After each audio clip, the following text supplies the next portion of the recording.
War. War never changes. What's up, everybody? Welcome back to the Real Cinema Squad. I'm Austin, that's Roman, and that's Ty. And today we are going to be talking about Amazon Prime's new TV show, Fallout. So this season 1 of Fallout hasn't been out very long. Recently, it got renewed for a season 2. This game is based off of the popular video game franchise that's been around for really decades. And we're really excited to jump in. Today on this episode, we have some pretty different opinions. Ty and myself were lovers of the game. We jumped into the show and we really liked what we were seeing. Roman never played the games and he has some pretty different opinions. So we're pretty excited to jump in and just talk about what those differences are and those different perspectives. So I was hooked from episode 1 when I started hearing the 20th century pop music turn on, Bethesda games, just the whole feel of the show. I thought that the show captured really well some nostalgia for me in playing the games. Now, Fallout 3 and Fallout 4 are my two favorites. Fallout 3 being my absolute favorite of the Fallout series. Mm-hmm. So I played those games throughout high school and college and even into my early married life. And now since watching the show, I've picked back up Fallout 4. I started it all over again. So I've started playing the game again. And as we've seen, this show has brought a resurgence to the game, specifically Fallout 76, I believe. It's the online multiplayer one. Yeah, so that one, it's interesting that one has gotten the most love from the series. I thought it would have been Fallout 3 or Fallout 4, but I love the show. I thought they did a really good job. They took their own spin on it, and there's tons of Easter eggs in there that we can dive into later. But overall, for now, I thought the acting was really good. I really liked the character development, and for me, it was a great show. I'm excited for season 2. Did you think that the world that was built in the games was represented well? I thought that they did a pretty good job. I thought that there's a lot of nods to different video games and different cities in the games. So That was really cool. For me, I thought that they did a good job. I mean, the opening scene when you're seeing the nuke go off and he's running in slow-mo with his daughter. Yeah. I thought that was pretty intense, and it reminded me a lot of, I don't know if you remember in Fallout 4, you're running with your wife and your son to get to the vault. And as you're going down in the vault, you see the explosion come, and it just misses you as you're going down into the vault. It's like seconds longer, and you would have been wiped out. And we didn't get to see what happens to the ghoul and his daughter. You just see them running for their lives and getting in the car or getting on the horse, and taking off. I'm interested to see what season 2 does to like follow up on the flashbacks. Yeah, because I really enjoyed the flashbacks. So a quick note here: there was obviously not flashbacks to my memory in the Fallout games. You get to see a split second, at least in Fallout 4. Prior to the world ending, essentially, and then I believe in Fallout 3, you wake up in the vault and you get to spend more time in the vault in Fallout 3. Fallout 4, you're not in the vault very long. You wake up from like a cryo sleep. You see your wife murdered in front of you and your baby stolen, and then you fall back asleep, and next thing you know, you wake back up and everyone's gone, and then you're out in the wasteland. So this one did a really cool job of giving some more context to Vault Tech and to the corruption of Vault Tech and how the world basically led to its demise, which I thought was really, really interesting. And getting to see some characters that started pre-atomic bombs or nuclear war and then showing up afterwards. Was pretty insane to me. I enjoyed it. What I thought was interesting is these games, Roman, I know that you're not familiar with how the mechanics necessarily work. But Ty, with these games, you create your own character, and it could be, you can name your character. It could be a male or female. It could be whatever. So when you create a story like a live action TV show based off of a game like that, a role playing game, it could go either way, And so I think they took bits and pieces of elements from those games to add to this overall world.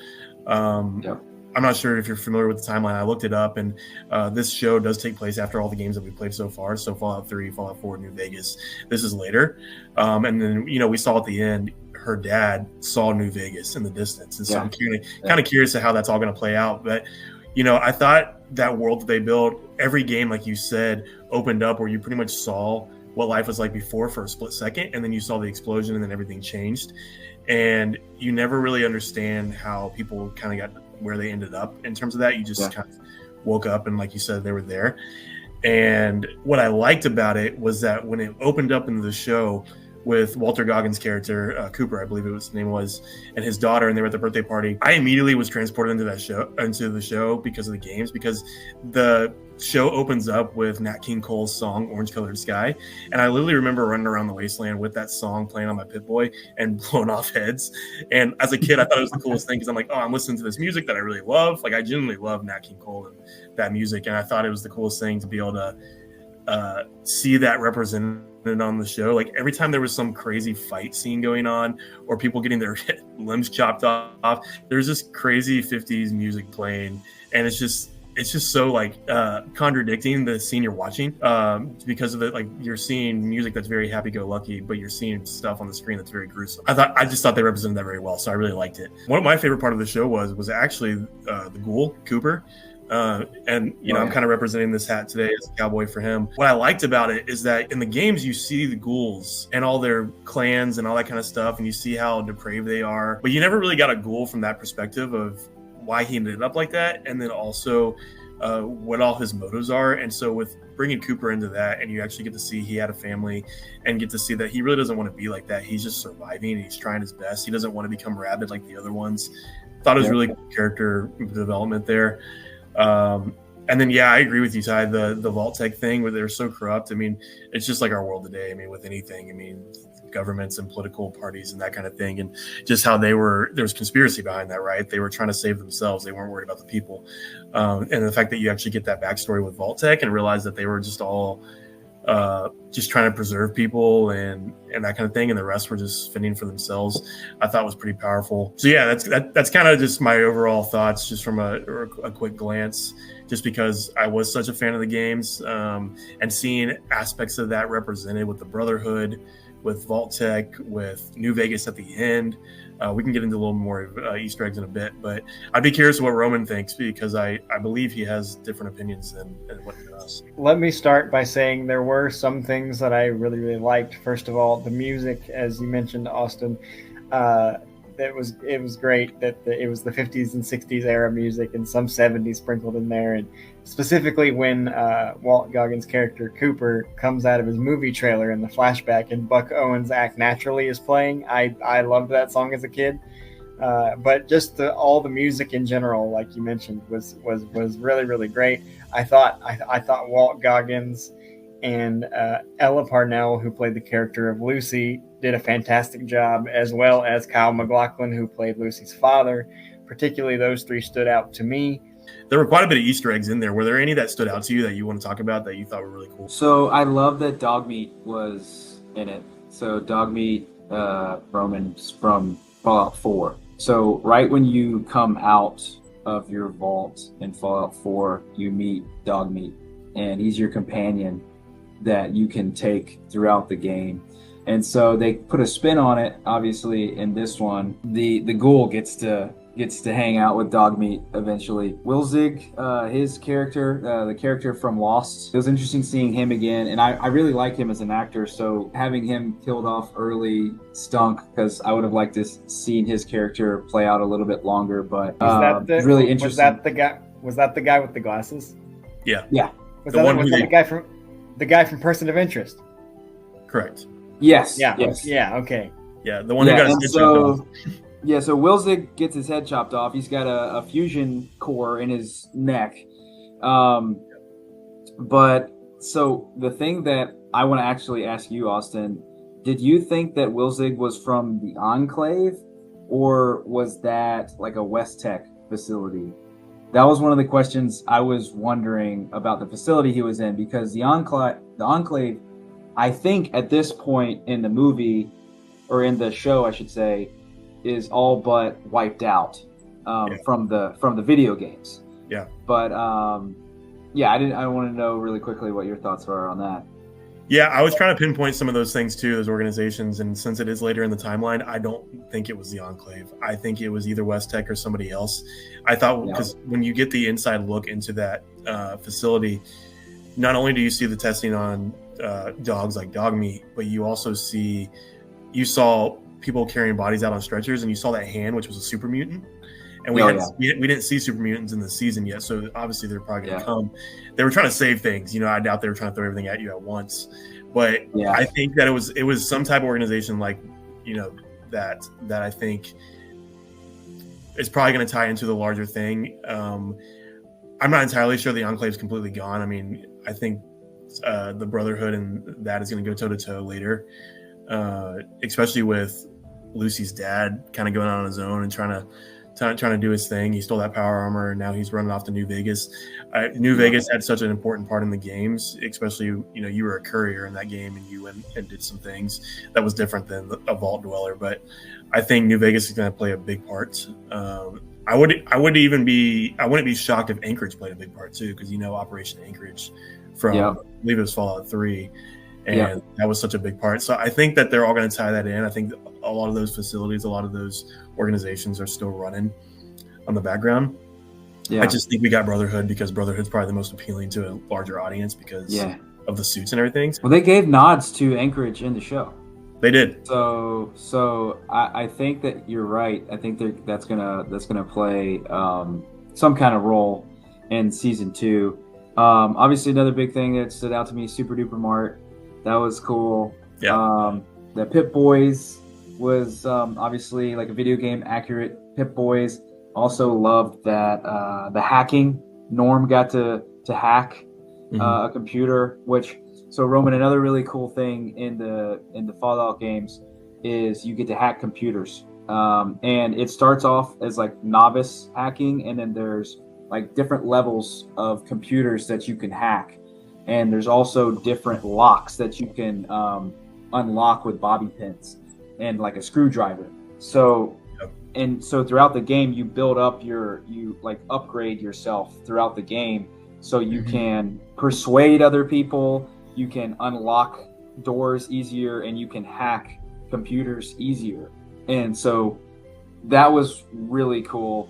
One of my favorite scenes from the show, like I said, I actually liked the ending, was when Norm was trapped inside of 31, and he was like, so you're just gonna leave me here until like the surface is inhabitable again? And I thought that part was really good. He's talking to that brain. He's talking to Buds. I thought that scene was really cool. And so another interesting piece from that episode and that scene in particular is a nod to Fallout 4, because when you go down into your vault, like right when the nuke goes off, you go down to the vault, you immediately get your Vault Tech gear, and then they send you straight to one of those hibernation chambers. I can't remember exactly what they called it in the video game. I'd have to like cryo chambers, essentially. The things cryo that chamber, were I think. In that part, the things that were So when he looks out and there's like people that are still in the cryo chambers, that was from Fallout 4. And so your character that you create, you go to sleep and you see right across from you your wife and son, or she's holding your son in the cryo chamber across from you, and then you go to sleep and he wakes up 200 years later. And so he's like has no idea, or well, my character was a he, I made him a he. Whatever your character is, it's 200 years later. The only thing that you get to see is someone coming out from coming down from the surface and like pulling your wife out and taking your son, and then shooting your wife, and then closing the door back, and then leaving. And then when you wake up, you're like, "Where's my son?"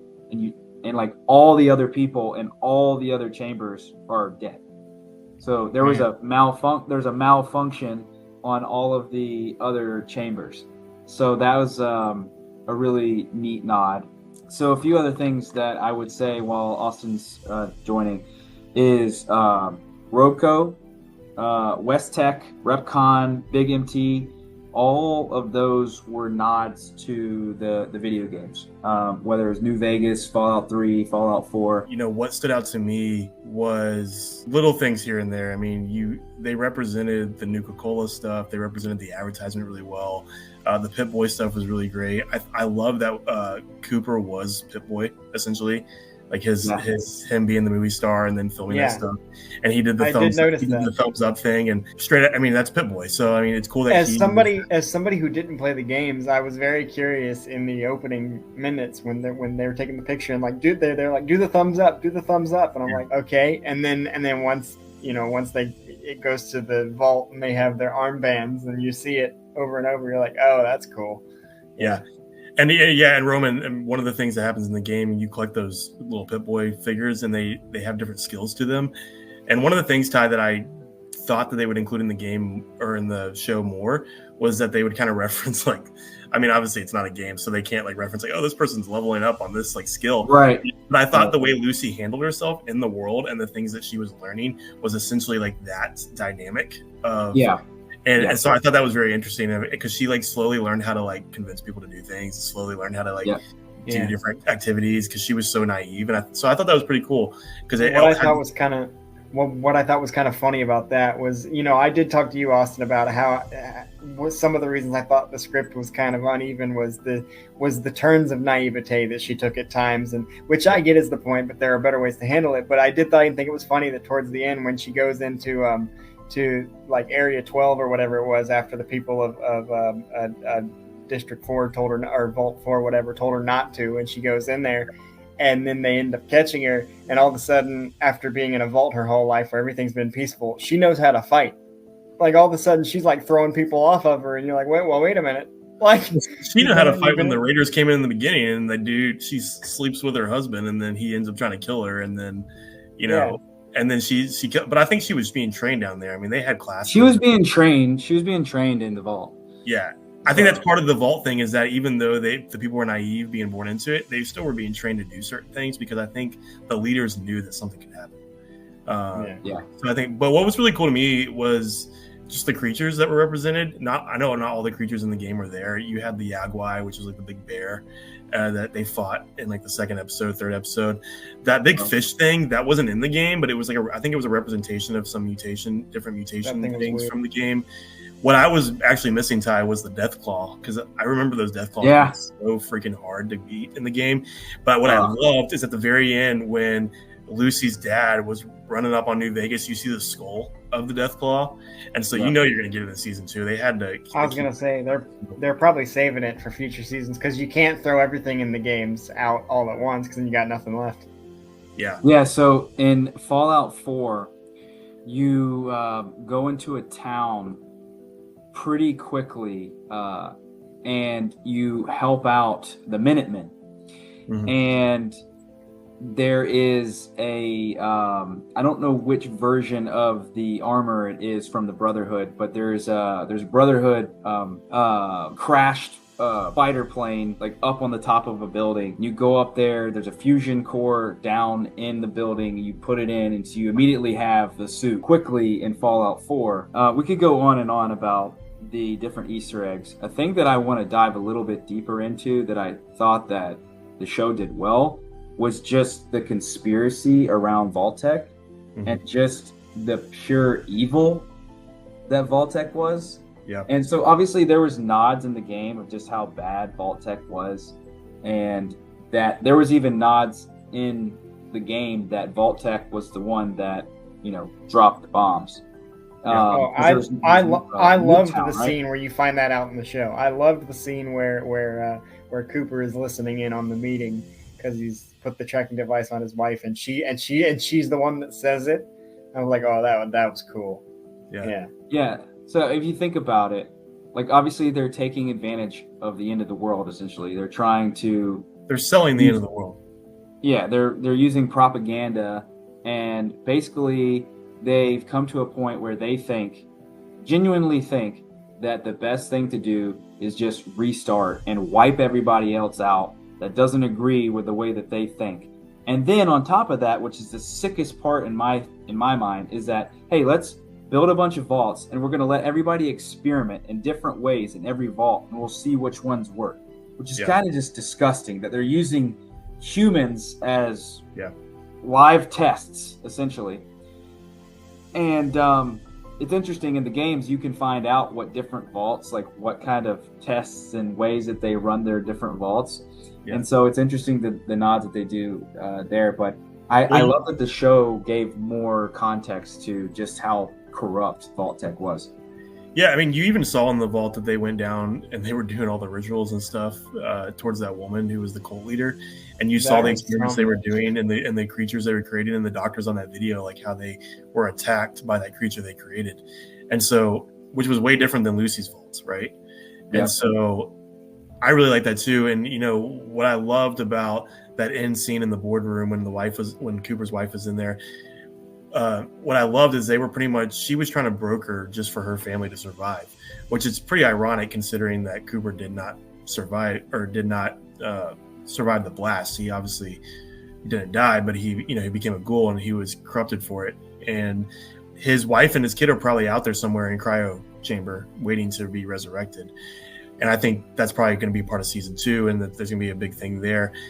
I think I don't know if she really wanted to do what they wanted to do. I think she just wanted to save her family, and that's why she was so adamant about it. Obviously, Cooper was completely against it.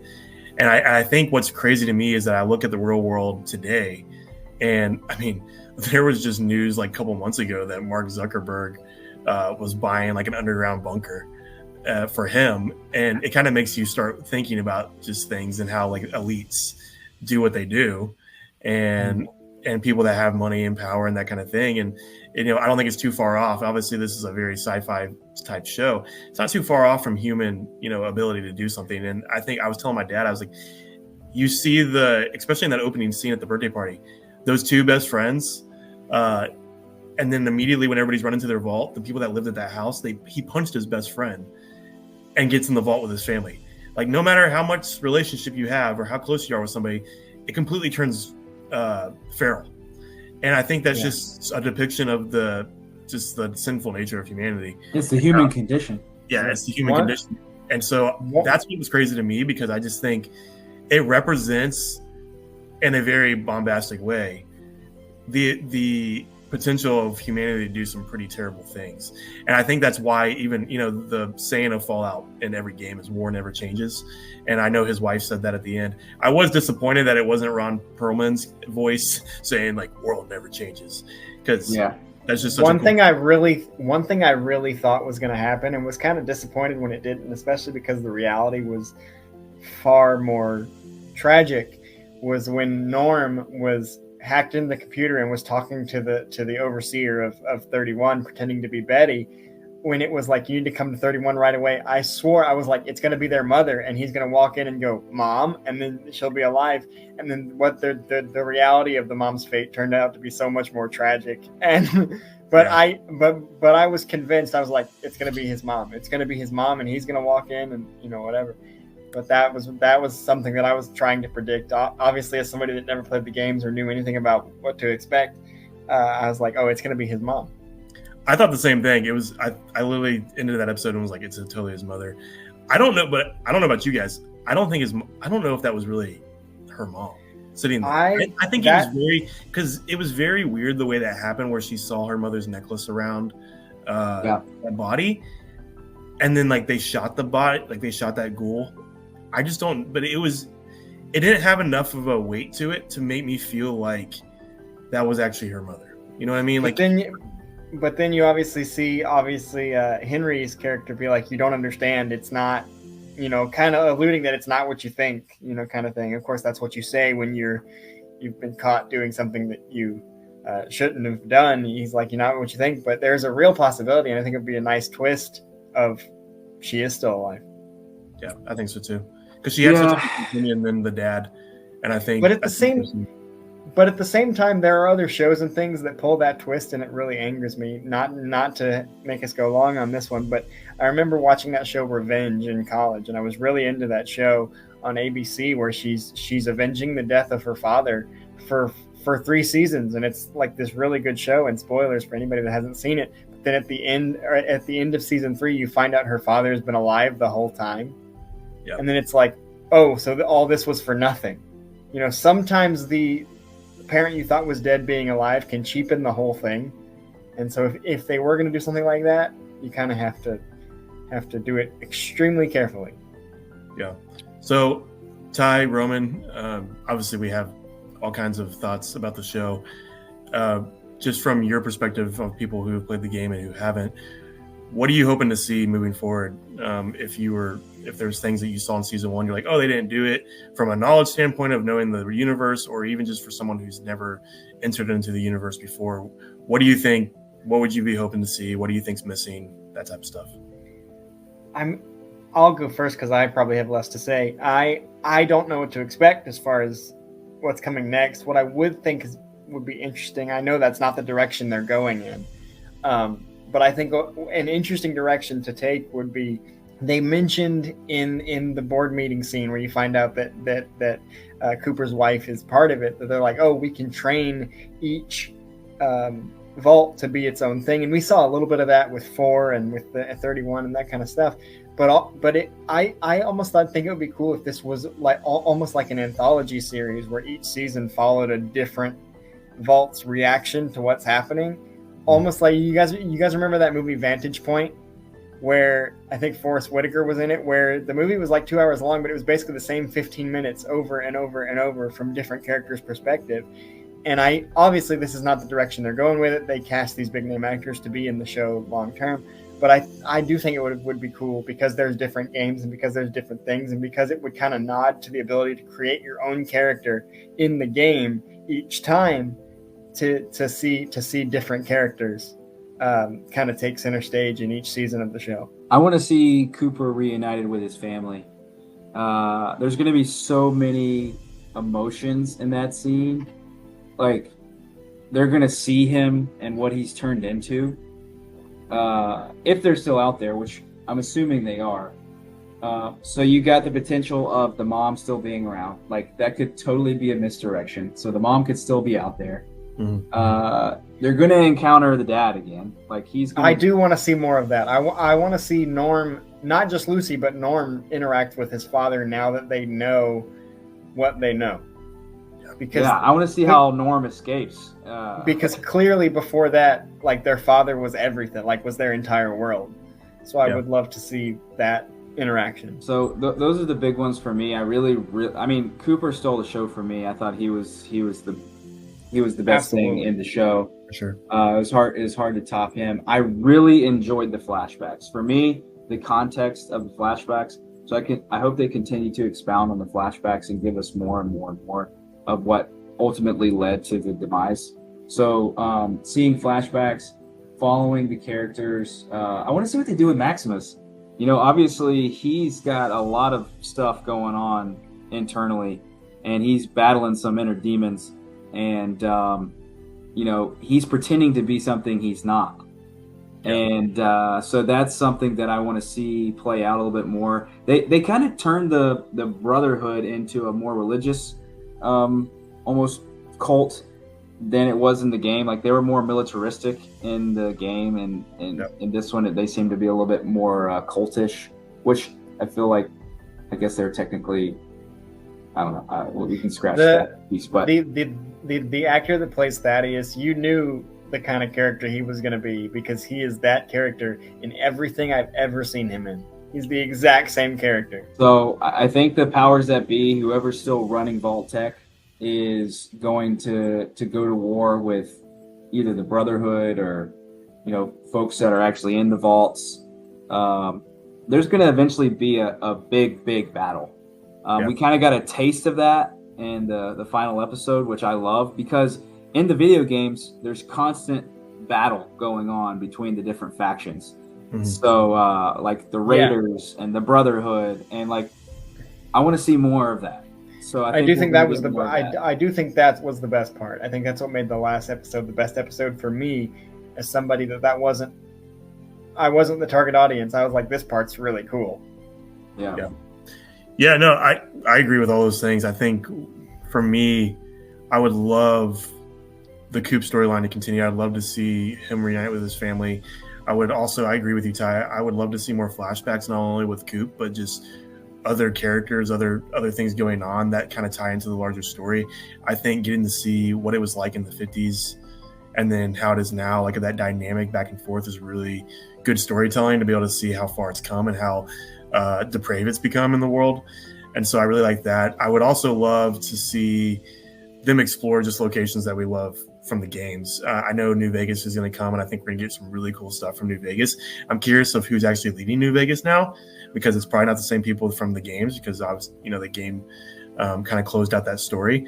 The town's still around. I would also love to see, Ty, I don't know if you remember the DLC for Fallout 3, but Point Lookout, like that. Oh, yeah.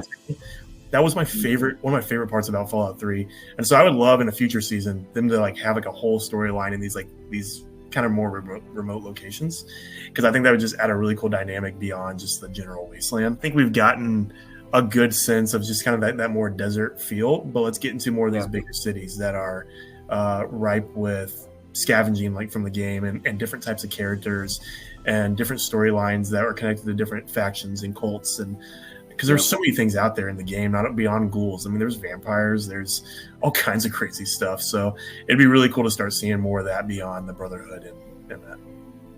Yeah, my last prediction here is because of the smashing success of this first season. Obviously, there's going to be a season 2, but I think it's going to be one of those things where they end up expanding, almost like The Walking Dead did. But there's going to be multiple shows within the Fallout. I think that could become a thing, because literally you're talking about a whole entire world, and we're only getting a small piece of it. Yeah. So there's multiple storylines that they could play off of. They could go different cities and different missions, like you're talking about. So they have a vast opportunity to go wherever they want with this. So it'd be interesting to see where they go. I think we all had really good perspectives on this show, and I'd be curious what the audience thinks as well. So thank you, everybody, for listening to our take on this show, season 1. We're really excited about the next season to come. Please comment, tell us about what your experiences are with the show, with the game, what your favorite parts are, Easter eggs. Give us the full gambit on this. We would love to hear from you, and definitely subscribe. As we continue to grow, we're going to be doing more things like this. So with that, this is the Real Cinema Squad signing off.